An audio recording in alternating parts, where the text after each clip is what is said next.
Hey guys, এয়াৰপোৰ্টৰ পৰা ৰিকুৱাৰমেন্টৰ কাৰণে short notification এটা আহিছে। যদি আপুনি এয়াৰপোৰ্টত জব কৰিম বুলি ভাবিছে তো এইটো ভিডিও আপোনাৰ কাৰণে। তো ভিডিওটো হেয়ালৈকে চাব আৰু চোৱাৰ পিছত যদি কোনো ধৰণৰ কোৱেশ্চন থাকে আপুনি এই ভিডিওৰ কমেন্ট সেকশনত কমেন্ট কৰি দিব। এতিয়া চাওক ইন্ডিগো এয়াৰলাইন ৰিকুৱাৰমেন্ট 2025 ৰ কাৰণে আহিছে শৰ্ট নোটিফিকেশনটো আৰু তাৰ কমপ্লিট ডিটেইলছ মই আপোনাক সিস্টেমেটিক এইটো ভিডিওত প্ৰভাইড কৰিম। এতিয়া চাওক requirement ওভাৰভিউ Company airline Indigo airline and requirement year to 2025 or karna aise requirement notification to this of number of vacancy total apunar vacancy ase 37600 plus position or karone across apunar various department or karone hobo requirement khini aru ki mane position jikhini apunar post ase ki post or karone requirement hobo ekhini prothomote sai lok post name khini sai lok jot apunar cabin crew karone post ase aru kiman khini number of post ase etya lage kono dhoroner denega specific number diya nai total number khini app bogise tes of next apunar post ase cadet pilot or karone next apunar post ase engineer or karone next apunar post ase airport operation or karone next apunar post ase customer services next apunar post ase security next apunar post ase technical officer next apunar post ase trainee next apunar post ase manager তো এইকেইটা পোষ্টৰ কাৰণে আপোনাৰ requirement হ'ব এনে পোষ্টত আপুনি apply কৰোতে কি এলিজিবিলিটি ক্ৰাইটেৰিয়া আপুনি ফলো কৰিব লাগিব হেগিনি ডিটেইলছ আপুনি চাই লওক এতিয়া চাওক টু এলিজিবিলিটি ক্ৰাইটেৰিয়া হয় তাৰ প্ৰথমতে এডুকেশনাল কোৱালিফিকেশন খিনি চাই লওক আপুনি এডুকেশনাল কোৱালিফিকেশন কিমান লাগিব আপুনি কোনটো পোষ্টত এপ্লাই কৰিব কি যিমানখিনি পোষ্ট আছে পোষ্টখিনিত এপ্লাই কৰোতে কি এডুকেশনাল কোৱালিফিকেশন লাগিব এতিয়া চাওক তো কেবিন ক্ৰুৰ কাৰণে যেটো পোষ্ট আছে তাতে আপুনি এইচএস মানে আপুনি হায়াৰ সেকেন্ডাৰী কমপ্লিট কৰিছে তেতিয়ালে আপুনি পোষ্ট খিনি কাৰণে এলিজিবল হ'ব আৰ্টস কমাৰ্চ সায়েন্স আপুনি যিকোনো ষ্ট্ৰীমৰ পৰা কৰিব পাৰে জাস্ট আপোনাৰ লাগে ক্লাস 12 টু পাস তেতিয়ালে আপুনি কেবিন ক্ৰুৰ কাৰণে আপুনি এপ্লাই কৰিব পাৰিব নেক্সট আপোনাৰ আছে কেডেট পাইলট তো আপোনাৰ বিচাৰিছে গ্ৰেজুৱেচন কৰা হ'ব লাগিব এনি ডিসিপ্লিন আপুনি আৰ্টস কমাৰ্চ সায়েন্স যিকোনো ষ্ট্ৰীমৰ পৰা যদি আপুনি গ্ৰেজুৱেচনটো কমপ্লিট কৰিছে তেতিয়ালে আপুনি পোষ্ট খিনি এপ্লাই কৰিব পাৰিব এতিয়া সব নেক্সট যেটো পোষ্ট আছে ইঞ্জিনিয়াৰৰ কাৰণে তাতে আপোনাৰ এডুকেশনাল কোৱালিফিকেশন বিচাৰিছে আপুনি ব্যাচেলাৰ্স অফ ইঞ্জিনিয়াৰিং বা বিটেক যদি কৰিছে বা তেনেকা ৰিলেভেন্ট ফিল্ডত যদি আপুনি ইঞ্জিনিয়াৰিং কোৰ্সটো কমপ্লিট কৰিছে তেতিয়ালে আপুনি পোষ্ট খিনি কাৰণে এলিজিবল হ'ব নেক্সট আপোনাৰ পোষ্ট আছে এয়াৰপোৰ্ট অপাৰেশন যত আপোনাৰ বিচাৰিছে গ্ৰেজুৱেচন যদি আপুনি কমপ্লিট কৰিছে তেতিয়ালে আপুনি পোষ্ট খিনি কাৰণে এলিজিবল হ'ব নেক্সট আপোনাৰ পোষ্ট আছে কাস্টমাৰ সাৰ্ভিসেস তাতে আপোনাৰ বিচাৰিছে ক্লাস 12 যদি আপুনি কমপ্লিট কৰিছে বা গ্ৰেজুৱেচন যদি আপুনি কমপ্লিট কৰিছে তেতিয়ালে এই পোষ্ট খিনি কাৰণে আপুনি এলিজিবল হ'ব নেক্সট আপোনাৰ পোষ্ট আছে সিকিউৰিটি কাৰণে তো সিকিউৰিটি কাৰণে যদি আপুনি ক্লাস 12 বা আপুনি যদি গ্ৰেজুৱেচন কমপ্লিট কৰিছে তেতিয়ালে আপুনি এইখিনি পোষ্টৰ কাৰণে এলিজিবল হ'ব নেক্সট আপোনাৰ পোষ্ট আছে টেকনিক্যাল অফিচাৰৰ কাৰণে তো টেকনিক্যাল অফিচাৰৰ কাৰণে আপুনি কৰিব লাগিব ডিপ্লোমা টেকনিক্যালৰ ওপৰত নহলে আপোনাৰ যদি ব্যাচেলাৰ অফ ইঞ্জিনিয়াৰিং বা বিটেক যদি আপুনি কমপ্লিট কৰিছে তেতিয়ালে টেকনিক্যাল অফিচাৰৰ পোষ্ট খিনি কাৰণে আপুনি এলিজিবল হ'ব নেক্সট যিখিনি ট্ৰেইনি পোষ্ট আছে ট্ৰেইনি পোষ্টৰ কাৰণে আপুনি গ্ৰেজুৱেচন কমপ্লিট কৰা হ'ব লাগিব নহলে আপুনি ট্ৰেইনি তেনেকৈ আপুনি কোৰ্স যদি কমপ্লিট কৰিছে তেনেকৈ ডিপ্লোমা আপোনাৰ আছে তেতিয়ালে আপুনি এই পোষ্ট খিনি ট্ৰেইনি পোষ্ট খিনি এপ্লাই কৰিব পাৰিব নেক্সট যিখিনি আপোনাৰ মেনেজাৰৰ কাৰণে পোষ্ট আছে তাতে আপুনি গ্ৰেজুৱেচন বা পোষ্ট গ্ৰেজুৱেচন যদি কমপ্লিট কৰিছে লগতে আপোনাৰ তেনেকুৱা ফিল্ডত এক্সপেৰিয়েন্স থাকিব লাগিব এজ এ মেনেজাৰ বা তেনেকুৱা আপোনাৰ কোনো এক্সপেৰিয়েন্স আছে আপুনি মেনেজ কৰিব পৰা তেনেকুৱা তেনেকৈ যিকোনো এটা ৰিকগনাইজ ইউনিভাৰ্সিটি বা ইনষ্টিটিউশন বা যিকোনো প্ৰাইভেট বা গভৰ্ণমেন্ট বা সেমি গভৰ্ণমেন্টত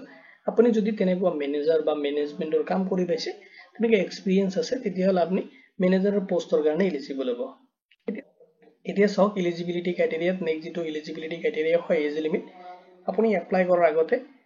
এজ লিমিটটো ফলো কৰিব লাগিব তো মিনিমাম এজ বিচাৰিছে যদি আপোনাৰ 18 ইয়াৰ্স হৈছে তেতিয়ালে আপুনি পোষ্ট খিনিত এপ্লাই কৰাৰ কাৰণে এলিজিবল হয় নেক্সট আপোনাৰ ম্যাক্সিমাম যেটো এজ লিমিট হয় 50 ইয়াৰ্স লৈকে আপুনি পোষ্ট খিনিত এপ্লাই কৰিব পাৰিব আৰু এজ ৰিলেক্সেশন খিনি পাব এজ পাৰ দা যেটো গভৰ্ণমেন্ট নৰ্মছ আছে হেতু হিচাপত আপুনি এজ ৰিলেক্সেশন খিনি পাব এতিয়া সব এপ্লিকেশন প্ৰসেস খিনি তো প্ৰথমতে আপুনি ভিজিট কৰিব ইন্ডিগো যেটো অফিশিয়াল ওয়েবসাইট আছে তাতে ভিজিট কৰিব নেক্সট আপুনি যাব লাগিব কেৰিয়াৰ যেটো পোৰ্টাল আছে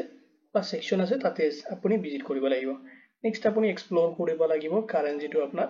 ওপেনিং আছে তাতে আপুনি এক্সপ্লোৰ কৰিব কৰি কিনে তাতে যেটো ৰিকুৱাৰমেন্টৰ কাৰণে নোটিফিকেশন আহিব তাতে আপুনি এপ্লাই সেকশনত ক্লিক কৰি কিনে প্ৰথমতে আপুনি ৰেজিষ্ট্ৰেচন খিনি কমপ্লিট কৰিব নেক্সট আপুনি লগইন কৰিব লাগিব আপোনাৰ যেটো ইমেইল আইডি বা পাসওয়াৰ্ড বা ৰেজিষ্ট্ৰেচন আইডি দি কিনে আপুনি তাতে লগইন কৰিব লাগিব লগইন কৰি কিনে আপুনি কমপ্লিট কৰিব লাগিব আপোনাৰ এপ্লিকেশ্যনটো য'ত আপুনি ফিল আপ কৰিব লাগিব personal details educational details and আপুনি ফিল আপ কৰিব লাগিব ৱৰ্কিং এক্সপিৰিয়েঞ্চ এণ্ড আপলোড কৰিব লাগিব ৰিকুৱাৰমেণ্ট ডকুমেণ্টছখিনি লগতে আপুনি আপলোড কৰিব লাগিব ফটো ৰিজুমে চাৰ্টিফিকেটখিনি যিখিনি আপোনাৰ এডুকেশ্যনেল কোৱালিফিকেশ্যন বা এক্সপিৰিয়েঞ্চৰ যদি চাৰ্টিফিকেট আছে আপুনি তাতে আপলোড কৰিব লাগিব নেক্সট আপুনি আপোনাৰ এপ্লিকেশ্যনটো ফাইনেল সাবমিট দিব লাগিব আৰু ফাইনেল সাবমিট দি কিনে আপোনাৰ এপ্লিকেশ্যনটো সাবমিট কৰিব এজ এ ফিউচাৰ ৰেফাৰেন্সৰ কাৰণে আপোনাৰ যিটো এপ্লিকেশ্যন একনলেজমেণ্ট ৰিচিপ্ট খিনি আপুনি প্ৰিন্ট কৰি ৰাখিব এতিয়া চাওক সিলেকশ্যন প্ৰসেছখিনি তো সিলেকশ্যন প্ৰসেছটো আপোনাৰ কেইবাটা ষ্টেপ হ'ব যেহেতুকে ভেৰিয়াছ ডিপাৰ্টমেণ্টৰ কাৰণে ৰিকুৱাৰমেণ্ট আছে আৰু ডিপাৰ্টমেণ্ট ৱাইজ আপোনাৰ সিলেকশ্যনখিনি বেলেগ বেলেগ হ'ব তো কিছুমান পোষ্ট আছে য'ত আপুনি জাষ্ট এপ্লাই কৰিব লাগিব আৰু এইটো শৰ্ট লিষ্টেড হ'ব আপোনাৰ ইলিজিবিলিটি ক্ৰাইটেৰিয়াৰ ওপৰত বেছ কৰি যেনেকৈ আপোনাৰ এডুকেশ্যনেল কোৱালিফিকেশ্যন আছে বা এজ লিমিট আছে সেইটোৰ ওপৰত বেছ কৰি কিনে আপোনাক সিলেকশ্যন কৰা হ'ব কিছুমান পোষ্টৰ কাৰণে নেক্সট আপোনাৰ ৰিটেন এক্সামিনেশ্যন হ'ব কিছুমান পোষ্ট আছে এনেকুৱা য'ত আপোনাৰ ৰিটেন এক্সামিনেশ্যন আপুনি এটেম্প কৰিব লাগিব আৰু ৰিটেন এক্সামিনেশ্যনৰ ওপৰত বেছ কৰি কিনে আপোনাক সিলেকশ্যন কৰা হ'ব পাৰ্চনেল ইণ্টাৰভিউৰ কাৰণে পাৰ্চনেল ইণ্টাৰভিউ হ'ব নেক্সট আপোনাৰ ডকুমেণ্টছ ভেৰিফিকেশ্যন হ'ব এণ্ড মেডিকেল এক্সামিনেশ্যন হ'ব তো পোষ্ট হিসাবত আপোনাৰ সিলেকশ্যন প্ৰসেছ অলপ বেলেগ হ'ব এতিয়া চাওক ইম্পৰ্টেণ্ট ডেটছখিনি তো এপ্লিকেশ্যন এতিয়ালৈকে ষ্টাৰ্ট হোৱা নাই টু বি এনাউন্স কেতিয়া এনাউন্স কৰিব যেতিয়া অফিচিয়েল নোটিফিকেশ্যনটো আহি যাব ফাইনালি এপ্লাইৰ কাৰণে তেতিয়া মই আপডেট কৰি দিব পাৰিম যেটো মই এইটো ভিডিও ডেসক্ৰিপচনতো আপডেট কৰি দিম বা আমাৰ পৰ্টেলত আপুনি ভিজিট কৰিব পাৰে জব এলআৰএছকে পৰ্টেলত যেটো লিংক মই ভিডিও ডেসক্ৰিপচনত প্ৰভাইড কৰি দিম নেক্সট চাওক আপুনি কোনো ধৰণৰ এপ্লিকেশ্যন ফি এতিয়ালৈকে কিমান হয় বা এপ্লিকেশ্যন ফি পেমেন্ট কৰিব নালাগে বুলি তাতে দিয়া আছে কিন্তু এতিয়ালৈকে ফিক্স নহয় যেতিয়া অফিচিয়েল নোটিফিকেশ্যনটো আহিব এপ্লিকেশ্যন ফি আপুনি পেমেন্ট কৰিব লাগে নে নাই তেতিয়াহে আপোনাক এক্সাক্ট মই ক'ব পাৰিম আৰু এপ্লিকেশ্যন ফিটো কেটেগৰী ৱাইজ দিয়া থাকে যদি এপ্লিকেশ্যন ফি পেমেন্ট কৰিব লাগে তেতিয়ালে আপুনি অনলাইনত পেমেন্টখিনি কৰিব লাগিব আৰু যদি নকৰি যদি নোটিফিকেশ্যনত দিয়া আপুনি এপ্লিকেশ্যন ফি পেমেন্ট কৰিব নালাগে তেতিয়ালে আপুনি পেমেন্ট কৰিব নালাগে তো যদি আপোনাৰ কোনোবাই পইচা খুজি আছে তেতিয়ালে আপুনি গম পাব এইটো ফ্ৰড হয় ঠিক আছে এতিয়া চাওক বাকি ডিটেইলছখিনি তো বাকি ডিটেইলছত আপুনি স্যালাৰি ডিটেইলছখিনি চাই লওক আৰু পোষ্ট নেম হিচাপত আৰু পোষ্ট ৱাইজ আপুনি কিমানখিনি স্যালাৰি পাব সেইখিনি চাই লওক এতিয়া চাওক পোষ্ট নেম আৰু পাৰ মান্থ আপোনাৰ স্যালাৰি কিমান হ'ব প্ৰথমতে চাই লওক যেটো কেবিন ক্ৰোৰ কাৰণে পোষ্ট আছে তাতে আপোনাৰ 25 ৰ পৰা লৈ কিনে 45000 লৈ কিনে আপুনি স্যালাৰি পাব পাৰ মান্থ নেক্সট আপোনাৰ পোষ্ট আছে কেডেট পাইলটৰ কাৰণে তাতে আপোনাৰ 50000 ৰ পৰা লৈ কিনে আপুনি 150000 লৈ কিনে স্যালাৰি পাব পাৰ মান্থ নেক্সট যিখিনি ইঞ্জিনিয়াৰিং কাৰণে পোষ্ট আছে ইঞ্জিনিয়াৰৰ আপোনাৰ তো স্যালাৰি স্কেল হয় 40000 ৰ পৰা লৈ কিনে 80000 লৈ কিনে পাব নেক্সট যেটা আপোনাৰ পোষ্ট আছে এয়াৰপোৰ্ট অপাৰেশনৰ কাৰণে তাতে আপুনি স্যালাৰি পাব 30000 ৰ পৰা লৈ কিনে 60000 লৈ কিনে নেক্সট যেটা পোষ্ট আছে কাস্টমাৰ সাৰ্ভিসেছৰ কাৰণে আৰু তাতে আপুনি পাব 20000 ৰ পৰা লৈ কিনে 40000 লৈ কিনে পাৰ মান্থ নেক্সট যেটা আপোনাৰ সিকিউৰিটি কাৰণে আছে তাতে আপুনি 25 ৰ পৰা লৈ কিনে 50000 পাৰ মান্থ আপুনি স্যালাৰি পাব নেক্সট যেটা পোষ্ট আছে আপোনাৰ টেকনিক্যাল অফিচাৰৰ কাৰণে তাতে আপুনি 35000 ৰ পৰা লৈ কিনে 70000 লৈ কিনে পাৰ মান্থ আপুনি স্যালাৰি পাব নেক্সট আপোনাৰ যেটো ট্ৰেইনিৰ কাৰণে পোষ্ট আছে তাতে আপুনি স্যালাৰি পাব 50000 ৰ পৰা লৈ কিনে 25000 লৈ কিনে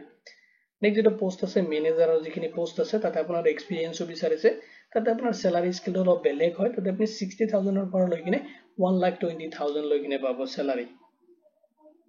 আৰু স্যালাৰিটো আপোনাৰ বেছ আপোনাৰ যেটো এক্সপেৰিয়েন্সৰ ওপৰত বেছ কৰি কোৱালিফিকেশ্যনৰ ওপৰত বেছ কৰি কিনে আপোনাক স্যালাৰিটো প্ৰভাইড কৰিব নেক্সট আপোনাৰ যেটো আৰু বেনিফিটছখিনি পাব যত আপোনাৰ হেল্থৰ বেনিফিট পাব নেক্সট আপুনি ট্ৰেভেলিংও পাব এণ্ড ৰিটায়াৰমেন্ট যেতিয়া আপুনি হ'ব তেতিয়াৰ বেনিফিটছ এটা পাব এণ্ড প্ৰফেশনাল ডেভেলপমেন্টৰ ওপৰত বা গ্ৰোথ অপৰচুনিটিৰ ওপৰত আপুনি বেনিফিটছখিনি পাই থাকিব এতিয়া সব ইম্পৰ্টেন্ট লিংকখিনি তো এতিয়ালৈকে এপ্লাই লিংকটো এক্টিভ হোৱা নাই তো অনলাইন এতিয়া আপুনি এপ্লাই কৰিব নোৱাৰিব নেক্সট আপুনি অফিচিয়েল ৱেবছাইটটো এতিয়া আপুনি অফিচিয়েল ৱেবছাইটত যদি ভিজিট কৰে নাপায় জাস্ট এটা শৰ্ট নোটিফিকেশ্যন আহিছিলে আৰু এটো মই আপোনাক এটো ভিডিওত প্ৰভাইড কৰিলো জাস্ট এডভাৰটাইজিং যদি আপুনি এডভাৰটাইজিং সমূহ চাই থাকে তেতিয়াহলে গম পাব ইণ্ডিগো এয়াৰলাইনৰ পৰা 37600 প্লাস ভ্যাকেন্সিৰ কাৰণে 2027 ত ৰিকুৱাৰমেন্টৰ কাৰণে নোটিফিকেশ্যন আহিব ঠিক আছে এতিয়া সব সিলেবাস এণ্ড এক্সাম প্যাটাৰ্নখিনি আপুনি পাই যাব যেতিয়া অফিচিয়েল নোটিফিকেশ্যন আহি যাব তাতে মই আপলোডো কৰি দিম বা আপডেটো কৰি দিম আৰু যদি আপুনি বিচাৰে সিলেবাস এণ্ড এক্সাম প্যাটাৰ্নখিনি তো যেটো নেক্সট ইয়াৰ যেটো প্ৰিভিয়াস ইয়াৰত এক্সাম হৈছে সেইটো হিসাবত আপোনাক মই এটোখিনি প্ৰভাইড কৰি দিম যদি আপোনাৰ লাগে আপুনি এটো ভিডিও কমেন্ট সেকশনত কমেন্ট কৰি দিব এটি চাওক আৰু বাকি যিখিনি আপডেট আছে আপডেটৰ কাৰণে আপুনি ইণ্ডিগো যেটো অফিচিয়েল ৱেবছাইট আছে তাতে আপুনি ভিজিট কৰিব পাৰে যেটো লিংক মই ভিডিও ডেসক্ৰিপচনত প্ৰভাইড কৰি দিম যদি কিবা কোৱেশ্চন থাকে আপুনি এটো ভিডিও কমেন্ট সেকশনত কমেন্ট কৰি দিব তো ভিডিওটো চোৱাৰ বাবে ধন্যবাদ দি কিনে আজিৰ ভিডিও ইমানতে সামৰিছো